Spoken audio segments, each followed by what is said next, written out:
Halo, selamat malam pemirsa. Nama Heri Wirawan akhirnya diberi hukuman atau vonis mati oleh Pengadilan Tinggi Bandung setelah sebelumnya Pengadilan Negeri Bandung memberikan vonis hukuman penjara seumur hidup. Jaksa penuntut umum mengajukan banding dan dikabulkan oleh hakim di Pengadilan Tinggi Bandung. Kondisi ini tentu saja mengingat kita pada kasus Heri Wirawan yang memperkosa 13 santriwatinya di Bandung dan bahkan beberapa diantaranya melahirkan anak. Sangat mengenaskan dan miris ketika kita melihat bahwa anak-anak yang dipondokkan oleh orang tuanya justru mendapatkan perlakuan seperti ini. Vonis mati sang predator akan kita bahas selama 1 jam ke depan dalam Headline bersama saya Dista Nugraha.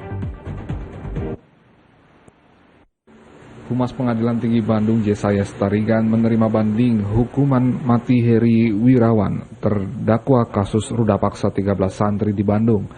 Banding itu sesuai dengan tuntutan Jaksa Penuntut Umum Kejati Jabar saat di persidangan di Pengadilan Negeri Bandung.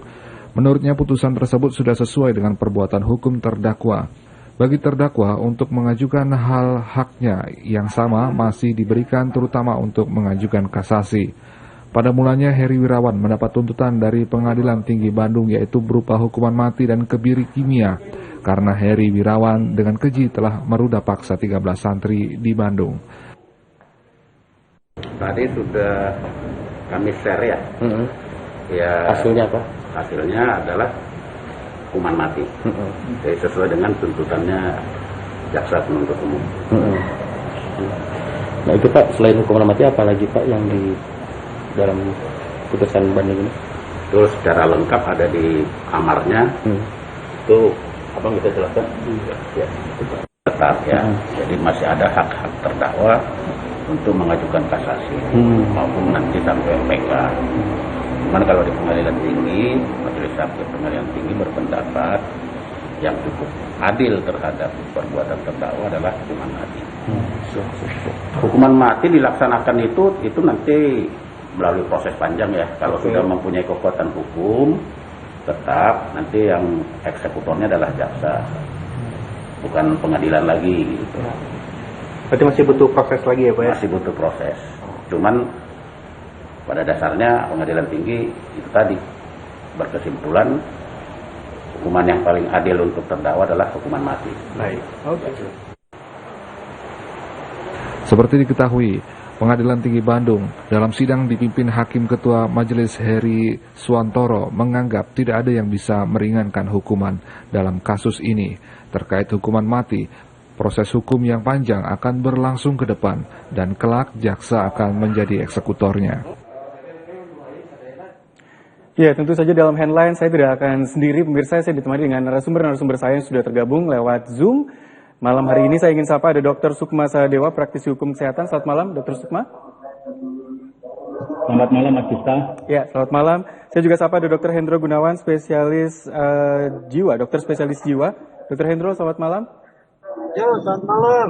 Ya, selamat malam Dr. Hendro, dan juga ada Pak Yoris Lato, aktivis perlindungan anak yang juga sudah tersambung. Pak Yoris, selamat malam.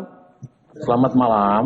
Ya, saya ingin bertanya pertama dulu ke Dr. Sukma Sahadewa. Yang ingin saya tanyakan sebenarnya dari perubahan status hukum yang tadinya putusannya adalah penjara seumur hidup menjadi vonis mati, sejauh ini yang Anda amati apakah ini sudah tepat atau sebenarnya mungkin nanti juga bisa berubah lagi di tahap berikutnya ketika mengajukan kasasi? Baik, terima kasih Mas Dista. Jadi kalau melihat fenomena dari permasalahan yang mencuat beberapa bulan ini ya, saudara Heri ini merupakan satu menjadi isu nasional yang kita menjadi perbincangkan pada saat ini.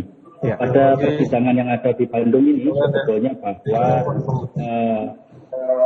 harus melihat dari beberapa sudut pandang yang ada, bahwasanya secara hukum itu tidak hanya pada satu konseptual dalam cara pandang kita.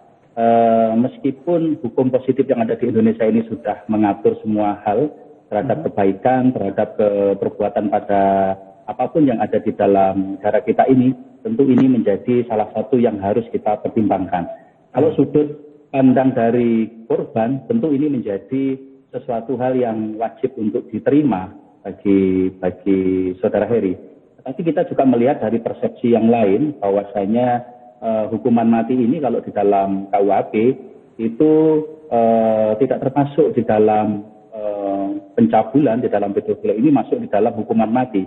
Selayaknya adalah kalau dilakukan hukuman seumur hidup itu sudah menjadi satu sifat kemanusiaan yang ada di dalam hukum itu sendiri. Jadi kalau merupakan hukuman mati, melihat dari KUHP yang ada di sini sebetulnya tidak termasuk di dalamnya. Jadi kalau di dalam kasasi nanti kemungkinan saudara Heri bisa melakukan suatu banding di Mahkamah Konstitusi, mudah-mudahan bisa menjadi perbandingan yang menjadi kembali pada seumur hidup itu. Kenapa kita bisa memperhatikan begitu? Bahwa aspek hukum ini kan beberapa faktor yang harus kita pertimbangkan. Anak yang ada di dalam korban santrinya yang ada di pondok itu sekitar 9 orang. Ini tentu perlu kasih sayang, perlu sosok seorang orang tua, meskipun itu adalah salah di dalam pandangan, sehingga jangan mempersepsikan bahwa bagaimana kebutuhan anak, bagaimana melakukan segala sesuatunya yang meskipun itu nanti bisa ditanggung oleh negara, tetapi sifat secara manusiawi seorang bapak ibu itu menjadi salah satu dominan terhadap pertumbuhan dari anak itu sendiri. Gitu Mas Dista. Ya, tapi memang dalam pertimbangannya disebutkan bahwa tidak ada hal yang bisa meringankan dalam kasus ini. Seperti yang Dokter Sukma tadi bilang, sebenarnya faktor anak yang sudah dilahirkan ini juga bisa menjadi faktor yang harus dipikirkan lebih panjang gitu ya dokter sepertinya. Tapi di sisi lain tidak ada yang meringankan gitu. Kenapa kok bisa dianggap tidak ada yang perlu memikirkan hal itu akhirnya? Jadi di dalam tuntutan itu perlu memang di dalam hukum itu melihat dari aspek kalau di dalam kacamata hukum itu memang benar salah gitu ya yang menjadi catatan hitam dan putih. Jadi selaku atau mungkin secara undang-undang itu memastikan bahwa undang-undang secara positif itu menentukan ketidakabu-abuan. Tetapi dari aspek yang lain, kita bisa melihat dari aspek kemanusiaan, kita bisa melihat aspek dari pertumbuhan anak, sosial dan yang lainnya, itu merupakan suatu hal yang harus kita pikirkan. Sehingga hukuman seumur hidup itu merupakan suatu hukuman yang sudah mungkin bisa dipertimbangkan untuk menjadi layak seorang Heri itu mengalami atau mendapatkan dari hukuman itu sendiri. Ya, baik. Masyarakat pun ketika mendapatkan informasi bahwa Pengadilan Tinggi Bandung akhirnya memvonis mati, sepertinya banyak yang pro terhadap keputusan ini. Sementara di sisi lain, tadi Pak Sukma juga mengatakan bahwa sebenarnya secara kasus pemerkosaan tidak sampai pada hukuman mati. Saya ingin melihat tanggapan dari Pak Yoris Lato. Kalau Anda melihat dari kondisi ini, kita tahu bahwa 13 santriwati, 9 diantaranya melahirkan anak, ini sangat keji dan apakah memang tidak layak dihukum mati atau bagaimana pandangan Anda?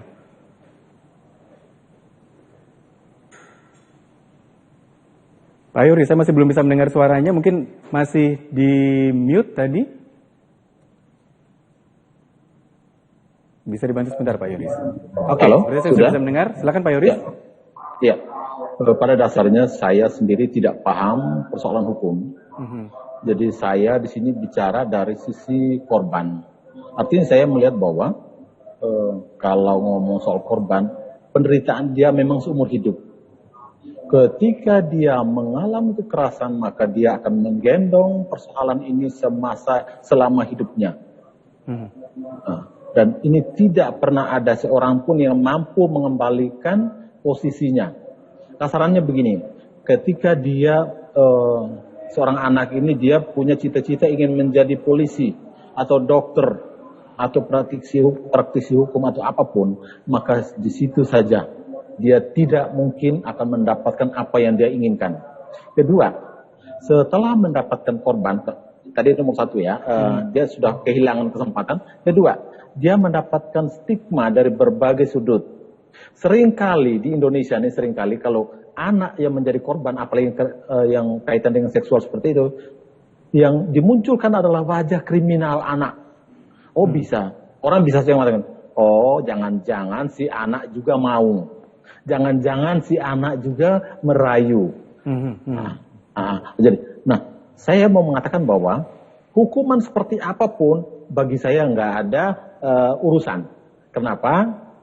Persoalan yang digendong anak itu seumur hidupnya. Dia itu seperti baru kalau saya ngomong soal trauma itu kan ini. Trauma itu semacam luput dari kecelakaan. Dia hidup tapi lukanya itu nggak pernah sembuh sebetulnya. Oleh karena itu butuh kekuatan besar untuk membangun lagi jiwa raganya. Seperti itu. Jadi kalau ngomong soal hukum, saya jujur saya tidak paham bahwa apakah itu terlalu berat atau terlalu sulit. Saya sendiri tidak paham. Itu saja.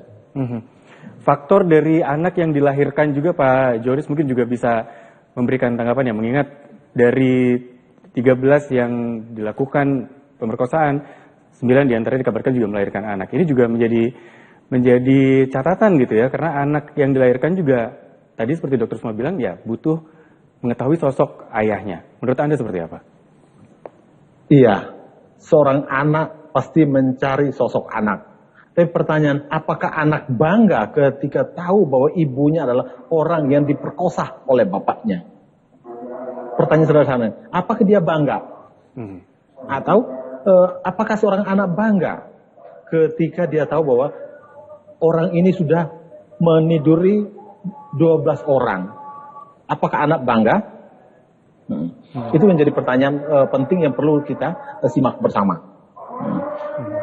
Karena ketika anak melihat bahwa sebetulnya bapaknya, saya pikir bapak tidak punya hak untuk menjadi orang tua.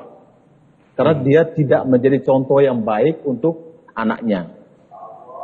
Akan lebih mulia misalnya si korban ini mengatakan ayahmu sudah mati.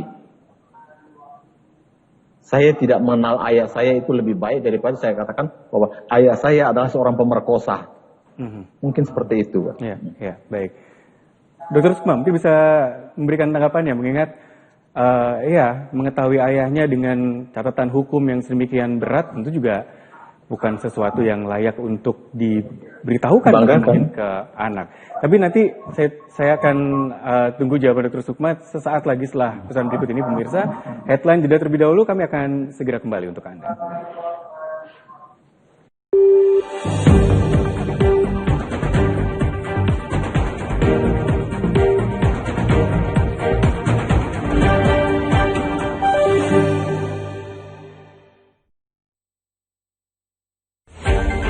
Puluhan mahasiswa yang berasal dari 36 organisasi menggelar aksi penolakan penundaan pemilu dan perpanjangan masa jabatan presiden di depan Tugu 12 Mei Trisakti.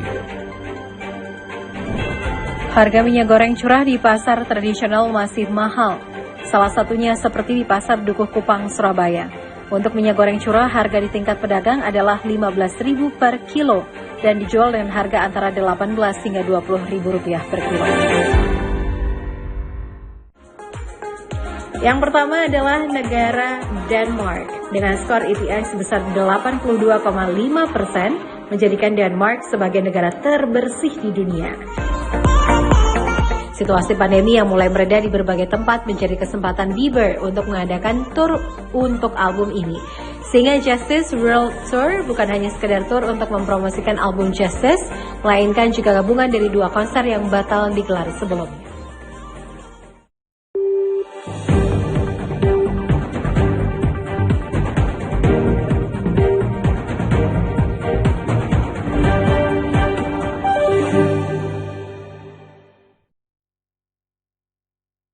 Ya, bisa kita kembali dalam headline dan masih membahas tentang vonis mati sang predator.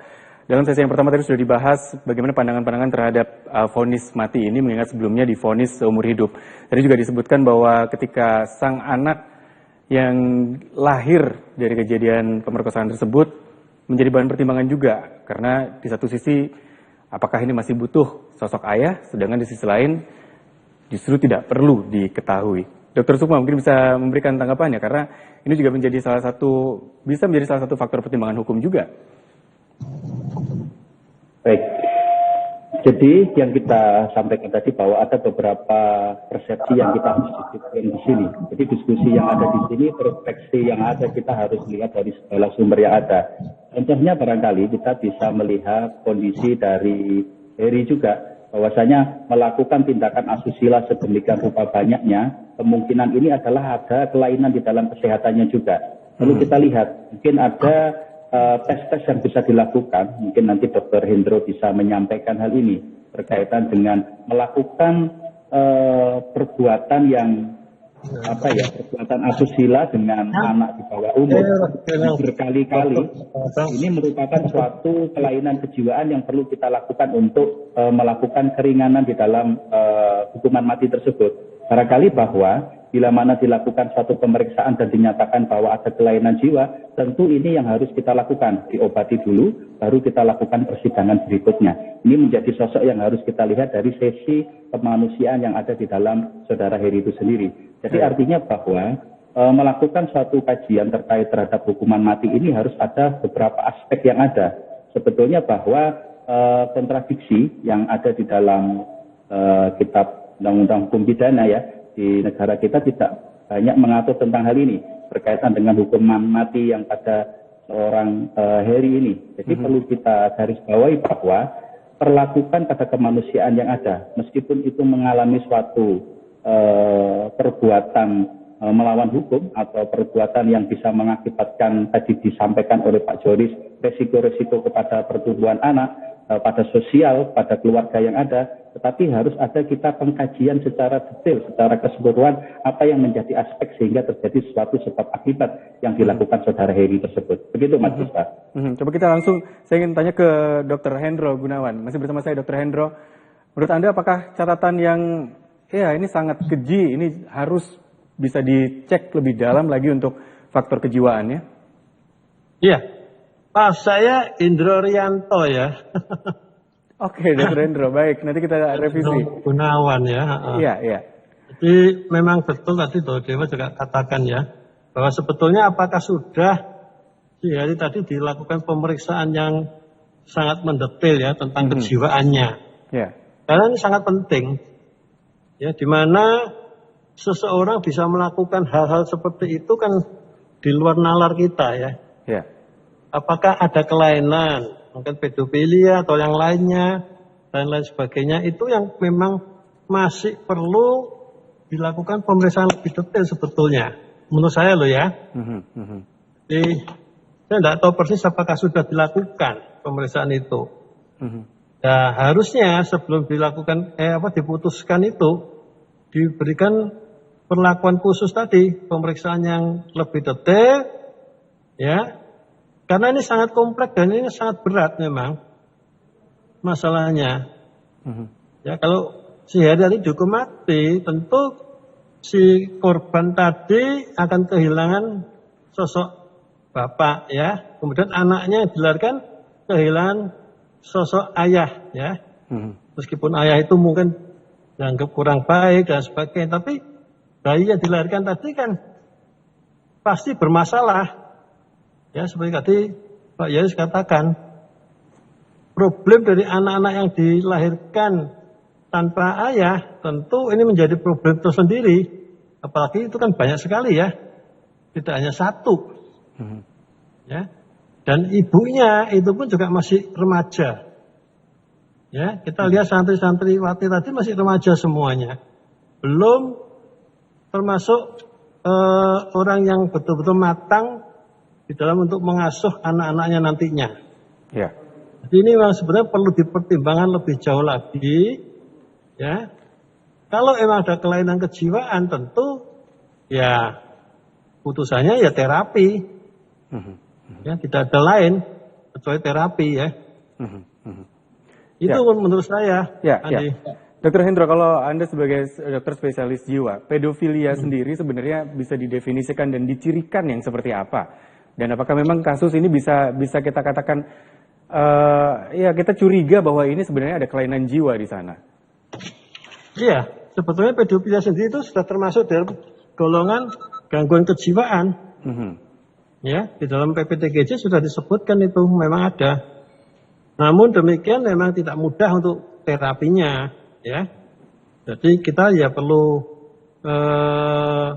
lakukan pemeriksaan lebih detail, terapi yang mungkin juga tidak sekali dua kali bisa selalu selesai, ya. Karena memang tidak mudah itu loh. Ya, ini kan perilaku ya, gangguan perilaku penyimpangan seksual. Ya. Jadi kalau ini tidak dilakukan terapi yang sungguh-sungguh ya pasti tidak ada hasilnya. Sedangkan terapinya sendiri itu juga tidak gampang kan gitu. Ya. Baik.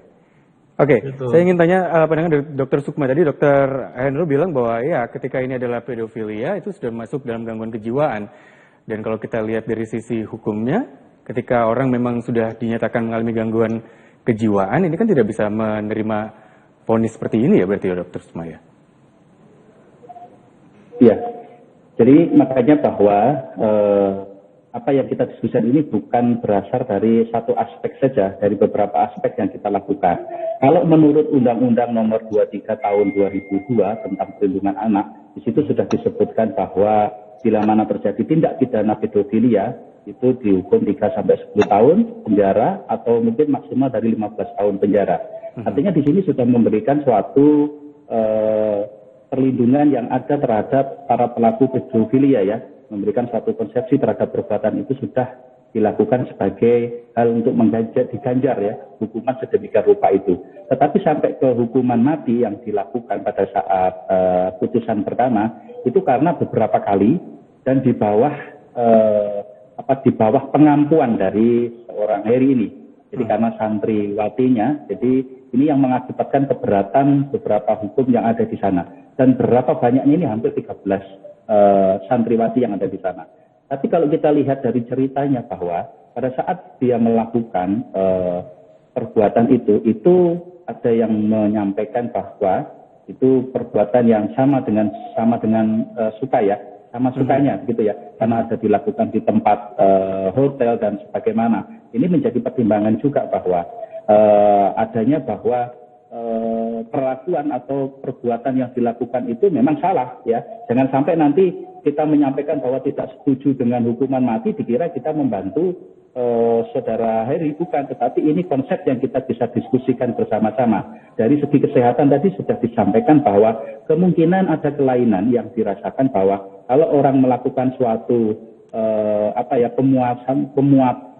pemuasan seks yang pada anak-anak ini sudah merupakan suatu kelainan jiwanya, apalagi berkali-kali.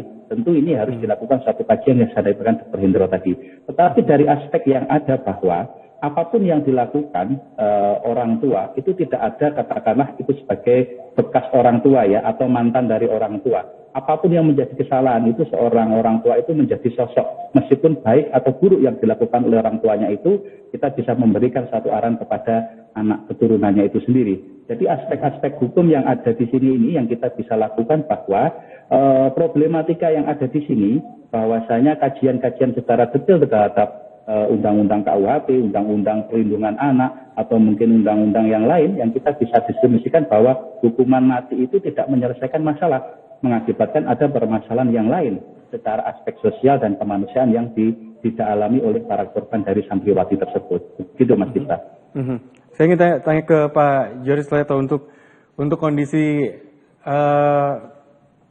kondisi seperti ini ternyata nggak hanya sekali dua kali dan hukuman berat sepertinya juga masih belum bisa membuat kasus-kasus ini menurun angkanya. Bahkan Anda mungkin juga punya fakta-fakta di lapangan yang melihat kondisi seperti ini sebenarnya banyak yang tidak terungkap secara hukum. Iya, fakta di lapangan mengatakan bahwa kasus seperti ini lebih banyak yang ditutupi. Kenapa? Kalau ngomong soal seks itu ngomong soal aib, ngomong soal harga diri, ngomong soal ekonomi, ngomong soal kekuatan, posisi tawar di sini. Artinya bahwa ketika seorang anak mengalami kekerasan seksual, belum tentu dia melaporkan. Itu nomor satu. Nomor dua, tadi ada pemikiran bisa saja seks itu suka sama suka. Mohon maaf, saya pernah dengar dari seorang ahli ngomong katanya, organ vital manusia kalau dirangsang itu suka atau tidak suka, kalau dirangsang secara terus menerus itu bisa menimbulkan kenikmatan. Nah, di situ bahwa kalau ngomong suka sama suka sebetulnya enggak. Tapi posisi tawar yang tidak dimiliki oleh anak, maka apapun yang dilakukan oleh orang yang punya kekuatan lebih besar, maka bisa saja dia terima. Tapi bukan berarti dia mau. Ya, mohon maaf, saya ini lama di pelacuran.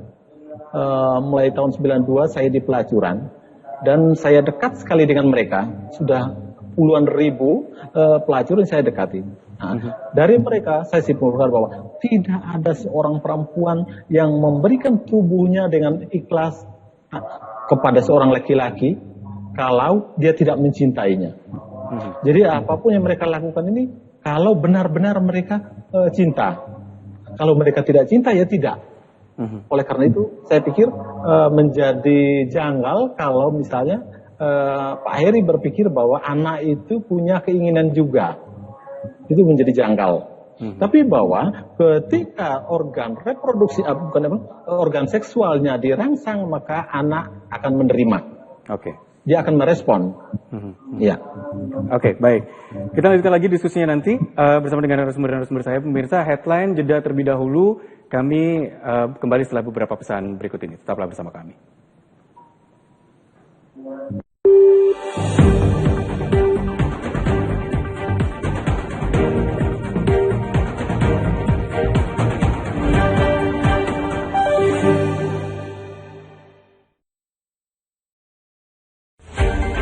Puluhan mahasiswa yang berasal dari 36 organisasi menggelar aksi penolakan penundaan pemilu dan perpanjangan masa jabatan presiden di depan Tuldu 12 Mei Trisakti.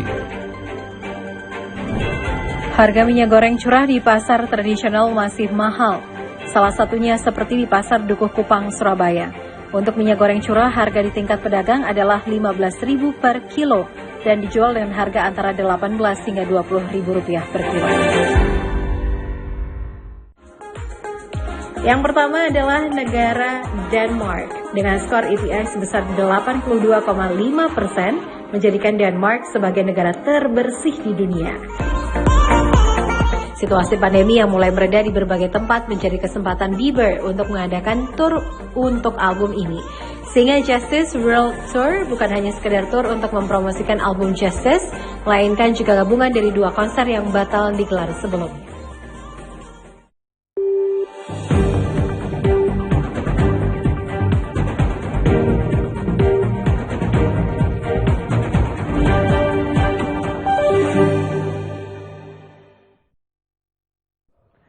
Terima kasih pemirsa, Anda kembali bersama kami dalam Headline dan saya ingin langsung ke Dr. Hendro.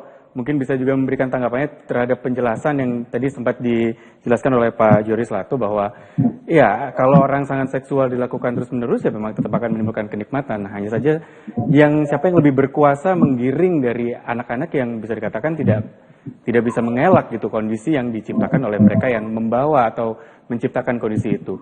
Rangsangan yang diinginkan atau rangsangan yang ditawarkan, bagaimana ini kita bisa membedakan ini, dokter? Iya, saya kira setuju ya dengan Pak Yoris ya. Jadi apalagi ini kan masih remaja ya. Mereka itu sebetulnya kan belum tahu lah ya hubungan seksual itu seperti apa, model yang nyaman seperti apa, ya. Tetapi karena dirangsang terus-menerus, diajak, dirayu dan sebagainya, ya tentu saja memang ada rasa ketakutan mungkin juga, ya. Itu ya ikut saja, mau tidak mau kan ikut gitu loh. Justru kita melihatnya ya perilaku si pelaku ini harusnya. Kenapa pelaku ini kok melakukan hal seperti itu? Ya, padahal pelaku juga punya istri, punya anak, ya. Jadi ini yang perlu kita betul-betul perhatikan, ya. Ya sayangnya ini keputusan sudah diputuskan ya, jadi ya apa boleh buat. Nanti kita harus melihat juga dampak daripada anak-anak yang dilahirkan tadi seperti apa. Ya, ini perlu diikuti terus ya supaya mereka ini mendapatkan perlindungan tentunya. Tidak dilahirkan lagi, tidak apa ya istilahnya tidak menjadi stigma lah ya bagi si ibu dan anak yang dilahirkan nantinya. Ini juga sangat penting ya di masa-masa yang akan datang. Kasus-kasus seperti ini, Dr. Hendro, sering terjadi di sekolah, di pondok gitu, di mana anak-anak sebenarnya justru harusnya aman terhadap pendidiknya gitu ya, tapi ternyata justru terjadi atau menjadi korban dari kekerasan seksual gitu. Apakah pelaku pedofilia ini memang merasa nyaman dan berkuasa ketika ada di tempat-tempat seperti itu, dan kita baru tahu ketika ada kasus gitu akhirnya? Ya, sebetulnya enggak ya. Tidak spesifik di pondok sebetulnya ya, dimanapun bisa terjadi kan. Ya, hanya saja mungkin pondok itu kan tempatnya lebih tertutup ya. Artinya tidak banyak diketahui oleh banyak orang. Apa yang terjadi di dalamnya situ ya, sehingga seolah-olah pelaku menjadi lebih aman. Ya. Toh semua orang nggak ada yang tahu kan gitu. Ya. Lain halnya kalau di luar memang lebih banyak atau lebih mudah diketahui oleh banyak orang. Ya. Itu aja prinsipnya. Jadi tidak semata-mata di pondok kok begitu, enggak. Ini hanya ya manusianya saja, karena mempunyai perilaku yang menyimpang tadi. Ya, saya kira di luar pondok banyak ya yang melakukan pedofili juga ya. Kalau kita meneliti pedofili itu sejak awal kejadian di Bali itu, waduh, sampai mereka tuh punya kelompok ya, punya grup istilahnya ya. Jadi grup penganut pedofili tadi mencari mangsa-mangsa yang sudah dimanfaatkan tadi untuk istilahnya untuk dipakai bersama-sama kan gitu ya, beramai-ramai istilahnya ya, gantian dan sebagainya gitu, karena sesama punya hobi yang sama ya, minat-minat yang sama dan sebagainya. Nah ini selama ini kan tidak pernah dilakukan pemeriksaan yang khusus ya, sehingga kalau di dalam kejiwaan kita hampir dikatakan di klinik maupun di rumah sakit kita tidak pernah mendiagnosa pasien pedofili karena tidak pernah ada yang datang. Ya. Hampir dikatakan tidak ada yang datang untuk melakukan pemeriksaan, sehingga tidak banyak data-data yang kita dapatkan gitu. Jadi muncul kejadian kemudian di pengadilan, ya kan? Kemudian dijatuhi hukuman, selesai, kan gitu selama ini. Ini inline dengan yang dikatakan oleh Pak Yoris tadi bahwa memang banyak yang tidak melaporkan gitu ya Pak Yoris. Tapi dari yang Anda tahu yang juga mungkin mengadu ke tempat Anda, di mana biasanya kejadian-kejadian ini terjadi? Apakah memang di sekolah-sekolah, di pondok-pondok pesantren, atau memang sebenarnya ada di tempat-tempat lain di lingkungan kecil mereka, bahkan di lingkungan dekat dalam keluarga mungkin? Iya, kalau soal seks itu kapan dan dimanapun. Jadi saya tidak bisa mengatakan di pondok pesantren, tapi seks itu di mana saja. Seks itu muncul tidak direncanakan, ya. Nah, oleh karena itu saya selalu bilang bahwa seks itu beda dengan narkoba. Kalau narkoba itu dia harus mencari dulu, keluar rumah dulu, baru dia dapatkan. Tapi kalau seks itu sudah langsung melekat pada tubuhnya. Ketika dia punya keinginan, maka sudah tersedia di sana. Menyambung yang tadi ya, yang pedofil, maaf, saya nanggap sedikit. Ada mitos yang berkembang di lapangan gini loh Pak. Seks dengan anak itu membuat kita menjadi kuat. Itu nomor satu, jadi kuat, sehat. Nomor dua, seks dengan anak juga mendapatkan kekebalan. Jadi itu yang kaitan orang-orang yang yang bertapa atau apa, itu ada mitos-mitos seperti itu. Dan ketiga, seks dengan anak bisa menyembuhkan penyakit. Saya nggak bisa bayangkan ketika seorang pedofil punya HIV misalnya, atau punya penyakit kelamin, maka semua anak bisa saja yang mereka tiduri bisa saja menjadi korban kekerasan seksual yang terjangkit penyakit kelamin atau HIV/AIDS. Tapi pengalaman di lapangan di tempat saya, lebih dari 80% anak korban kekerasan seksual itu punya persoalan dengan organ reproduksi mereka. Ada yang kena penyakit misalnya sifilis, gonoreo, atau sampai dengan herpes juga, atau paling sedikit klamidia itu ada. Saya sampai tahu nama-nama itu karena sering sekali ketika diperiksa ke dokter, oh dia kena GO, oh dia kena sifilis, oh dia kena klamidia, atau kalau tidak dia punya kemudian semacam trichomoniasis atau BV. Jadi keputihan dengan bau dan gatal itu sering menjadi langganan ke anak-anak kami, ke anak-anak dampingan. Seperti itu. Bagaimana mitos ini bisa berkembang di masyarakat, Pak? Kok atau ini jangan-jangan hanya mengatasnamakan isu-isu seperti itu supaya mereka bisa melakukan kekerasan seksual terhadap anak? Kembali lagi, mitos itu dibangun oleh mereka sendiri, dan kembali lagi ini ada kaitan dengan relasi kuasa. Sebetulnya mereka mengatakan bahwa kami punya kekuatan untuk menguasaimu. Nah, dan itu kata-kata itu dibungkus dengan munculnya mitos-mitos itu. Jadi sebetulnya bukan pada mitosnya, tapi lebih pada memproklamirkan diri bahwa saya punya kekuatan untuk mengendalikanmu. Yang saya lihat. Jadi relasi kuasa itu sangat-sangat mempengaruhi posisi anak, apalagi kalau misalnya yang melakukan kekerasan seksual itu adalah orang yang punya kedudukan. Saya kasih contoh sedikit ya. Tahun 2012 ada seorang anak diperkosa oleh gurunya di sekolah. Dengan kata-kata kalau kamu nggak terima maka kamu nggak akan bisa naik kelas, bla bla bla. Di sekolah dia pulang dari sekolah dia ceritakan kepada bapaknya. Ternyata bapaknya tidak memberikan pembelaan, malah sebaliknya dia tambahkan lagi. Karena bapaknya sendiri sudah diceraikan istrinya, bla bla. Ini saya mau mengatakan bahwa ketika anak tidak punya siapa-siapa, tidak ada perlindungan dari orang lain dan hanya satu orang itu yang punya kekuatan besar, maka anak akan dengan memberikan dirinya. Dia tidak punya kekuatan apa-apa. Disitulah anak menjadi semakin lemah. Oke. Baik. Terima kasih Pak Joris Lato. Saya ke pertanyaan yang lain, tapi sebenarnya saya harus jeda terlebih dahulu. Pemirsa, Headline masih akan melanjutkan diskusi kita malam hari ini terkait dengan vonis mati sang predator, tapi kami jeda terlebih dahulu. Kami kembali setelah beberapa pesan berikut ini.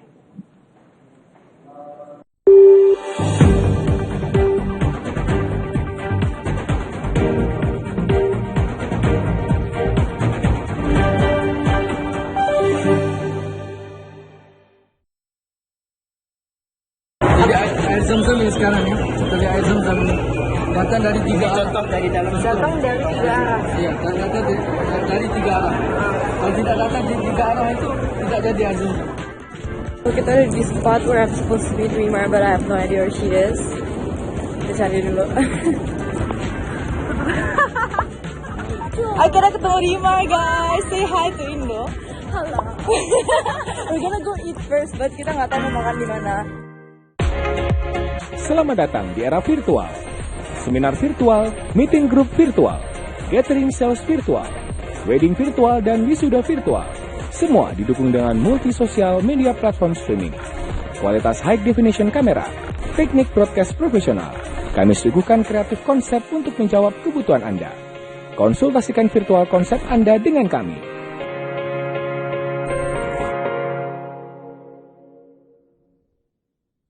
Waktu dan tempat tidaklah jadi pembatas jenjang ilmu. Apapun pilihan Anda,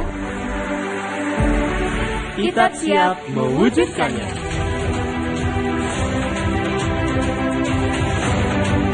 Dimanapun dan kapanpun, bukan masalah.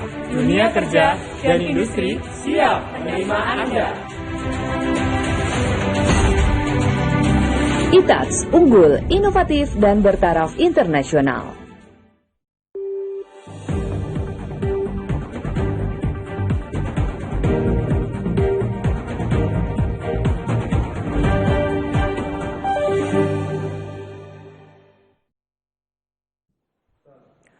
Ya, terima kasih pemirsa, Anda masih bersama kami dalam Headline dan kita masih lanjutkan diskusi membicarakan tentang vonis mati sang predator. Saya ingin ke Dr. Sukma Sahadewa.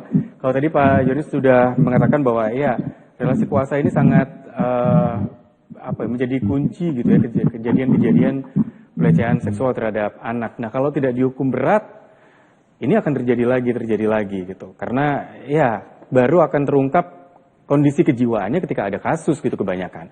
Bagaimana tanggapan Dr. Sukma terkait hal tersebut?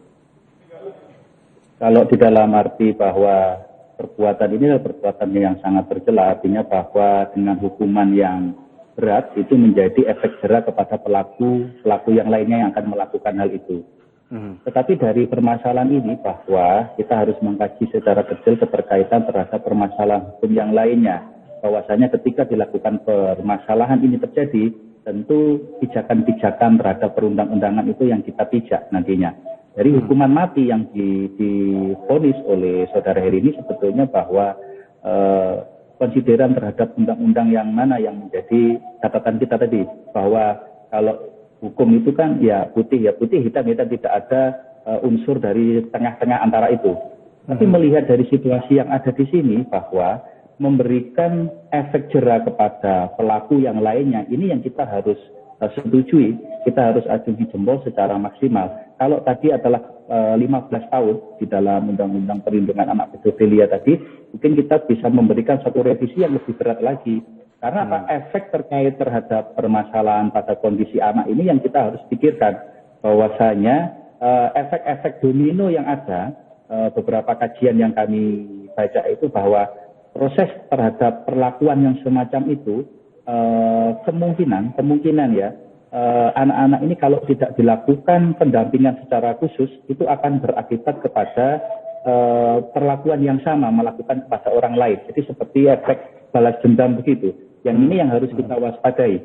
Jadi ancaman-ancaman terhadap hukuman yang berat tadi memang sepatutnya untuk dilakukan secara lebih berat lagi.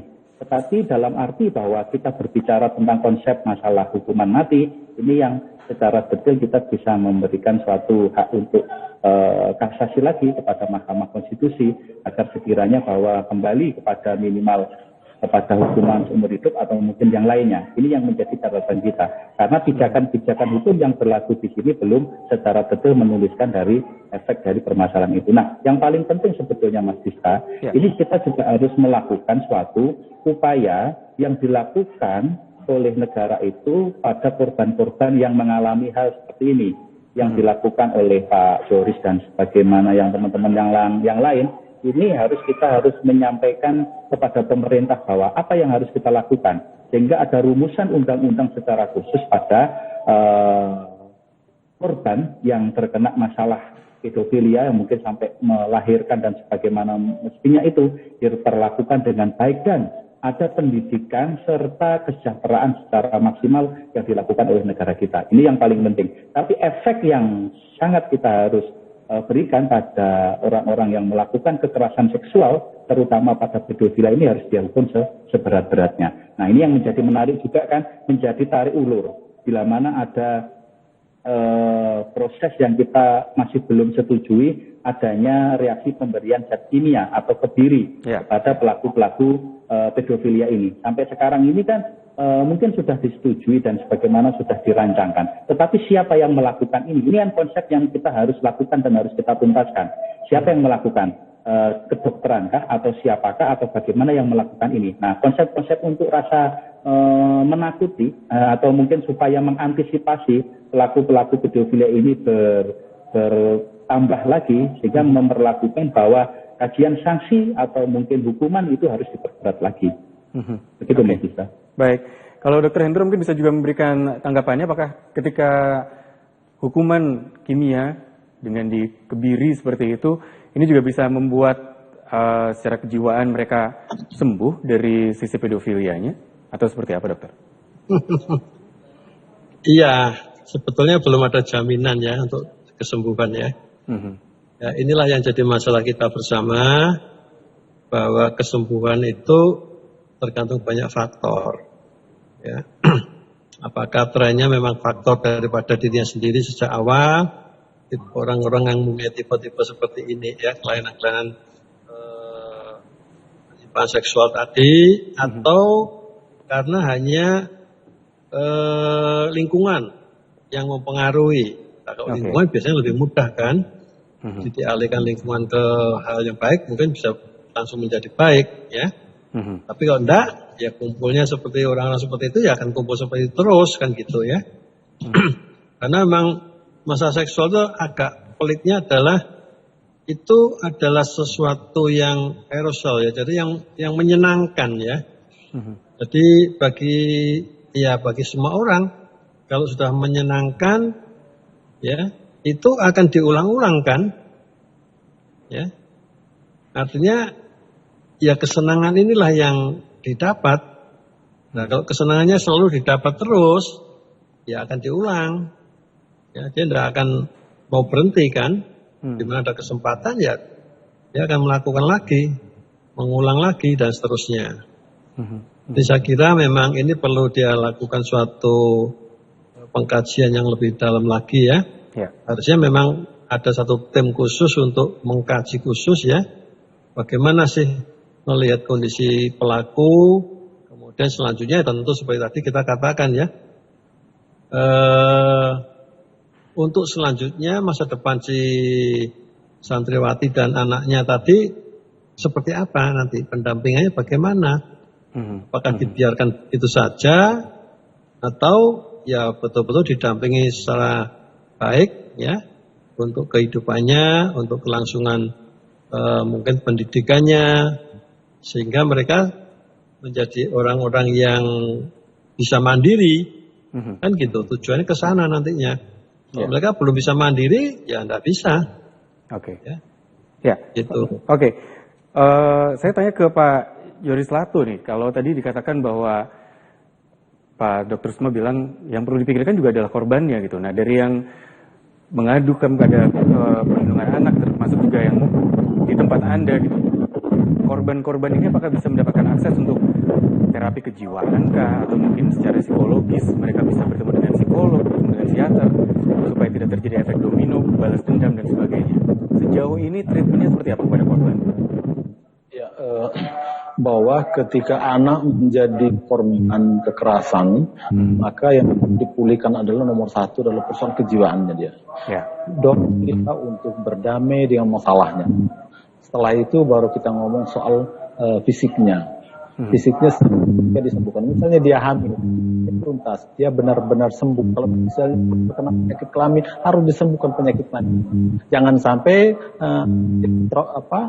kejadian buat gara-gara orang saja menjadi susah seperti ini. Jangan. Setelah kita dalam prosesnya, mulai dari kepolisian sampai dengan sidang, sampai kita harus sama-sama dengan dia. Katakan bahwa saya bersama.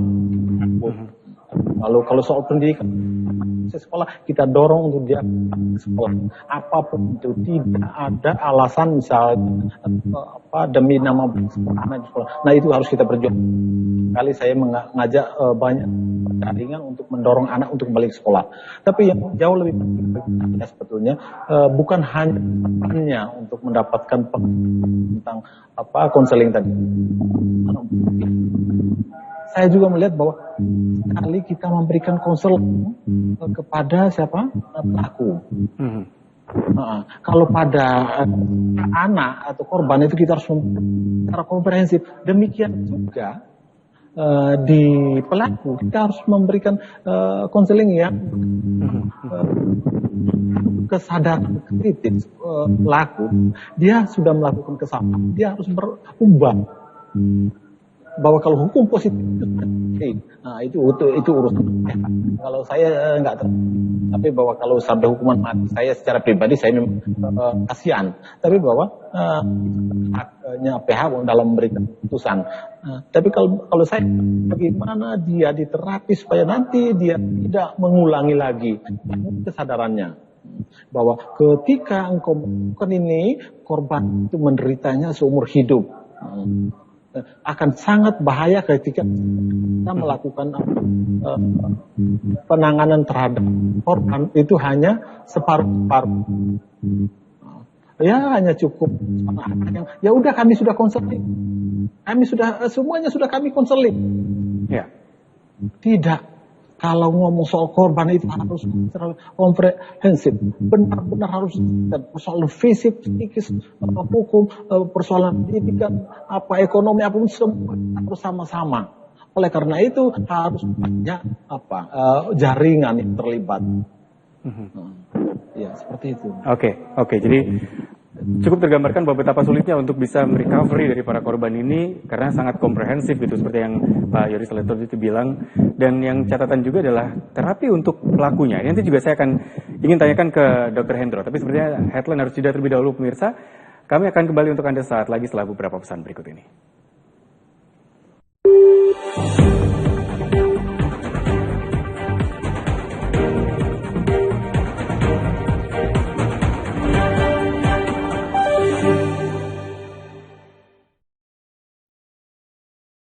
Waktu dan tempat tidaklah jadi pembatas jenjang ilmu. Apapun pilihan Anda,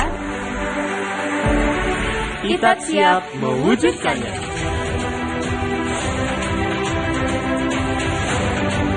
Dimanapun dan kapanpun, bukan masalah. Dunia kerja dan industri siap menerima Anda. ITAX, unggul, inovatif, dan bertaraf internasional. Aksi lucu hewan versi surreality yang pertama adalah aksi seekor induk orang utan yang sedang asik berjalan dan bermain sambil menggendong anaknya berkeliling kandang. Tiba-tiba saja ia menghentikan langkahnya karena salah fokus melihat sesuatu yang jatuh dari atas podium pengunjung. Alih-alih mainan atau makanan, justru kacamata milik salah satu pengunjung yang jatuh.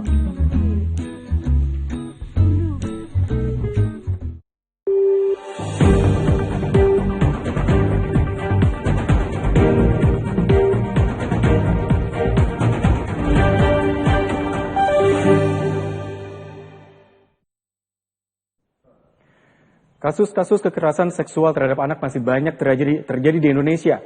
Dan apakah perlu diterapi dari sisi pelakunya? Ini tadi juga sempat dibahas oleh Pak Yoris Leto, aktivis perlindungan anak. Dan ini saya ingin tanyakan ke Dr. Hendro. Apakah sejauh ini sudah pernah ada program seperti itu? Atau menurut Anda ini memang mendesak perlu dilakukan? Dr. Hendro mungkin bisa memberikan penjelasannya.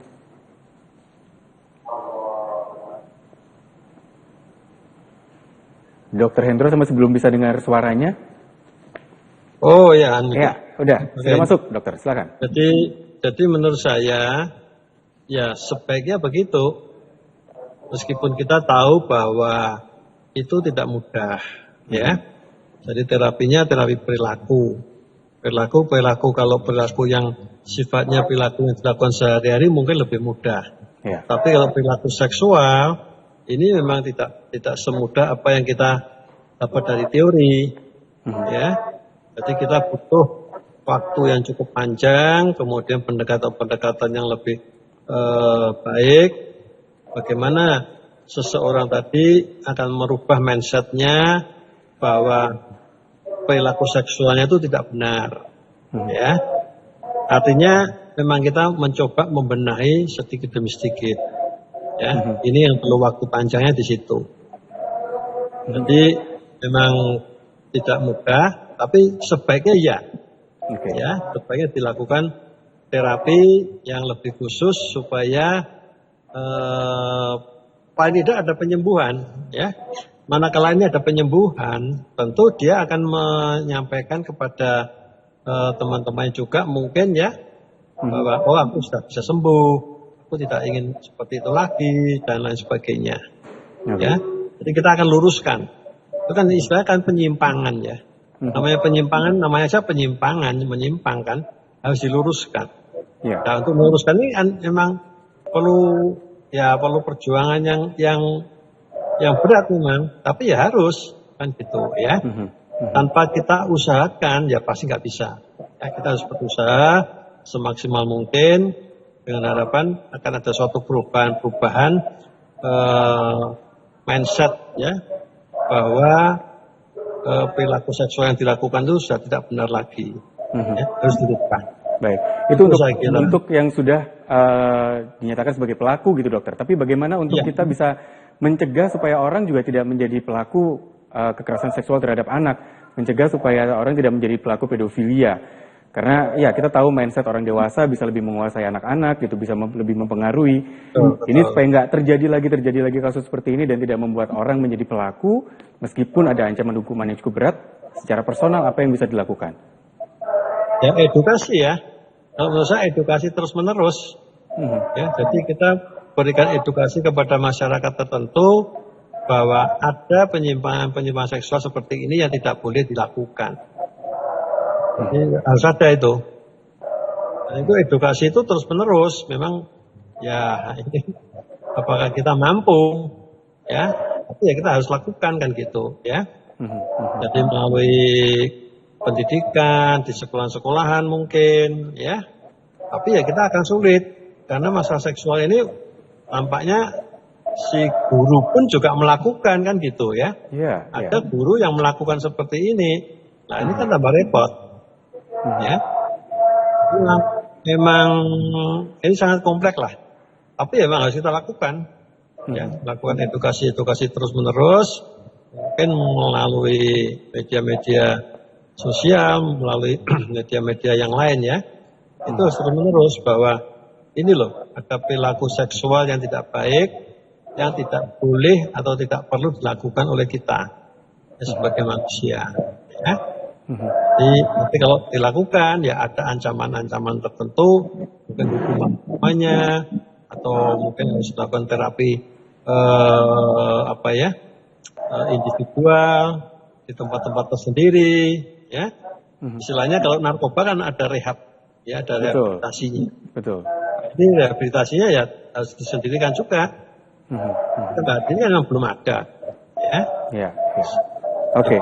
Baik, terima kasih Dr. Hendo. Kalau menurut Pak Yoris Lato mungkin bisa memberikan keinginan atau solusi konkretnya dalam jangka pendek atau mungkin jangka panjang supaya kasus-kasus seperti ini tidak terjadi lagi, kasus-kasus yang sangat keji bahkan rasanya dari tahun ke tahun bermunculan lagi dan bahkan dengan skala yang lebih berat lagi. Apa yang bisa dilakukan untuk bisa meminimalisir hal tersebut? Ya Pak Yoris, masih bersama saya? Iya. Saya ingin tanggapan Anda Pak Yoris, silakan. Maaf, kurang dengar tadi. Iya, kasus-kasus seperti ini kan masih terus bermunculan Pak Yoris.